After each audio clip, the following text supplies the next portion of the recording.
તો સવારમાં બધાને ગુડ મોર્નિંગ, હર હર મહાદેવ, જય માતાજી, જય શ્રી કૃષ્ણ. ના સાઈડ નિત્યમ કરે છે હોમવર્ક, પણ આવી રીતે તો કોણ હોમવર્ક કરે? બધું રમણ ભમણ. પણ જીરો બહુ મસ્ત બનાવ્યો. 11:15 નો ટાઈમ થતા આજે શાકમાં આપણે બનાવવાનું હતું આખા રીંગણાનું શાક. તો મેં રીંગણા ભરી લીધા ને આ સાઈડ લઈ લીધા છે બટેટા, કેમ કે પરેશને રીંગણા ભાવે ને. તેલ ગરમ મૂકી દીધું અને સરસ મજાનો શાકનો વઘાર કરી નાખ્યો.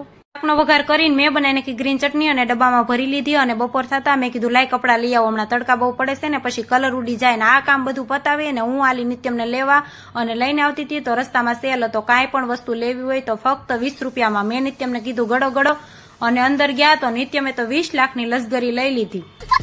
પછી ઉનાળો આવે છે તો મેં બોટલ લઈ લીધી અને ગ્લાસ લઈ લીધા અને કરિયાણા સ્ટોર માંથી આવી કંઈક વસ્તુ લેવાની હતી તો લઈ લીધી. ને આ જો કેટલો હરખ છે, કેમ કે થેલીમાં ભરી છે 20 લાખની લસગરી, નકર કોઈ થેલિયું લે.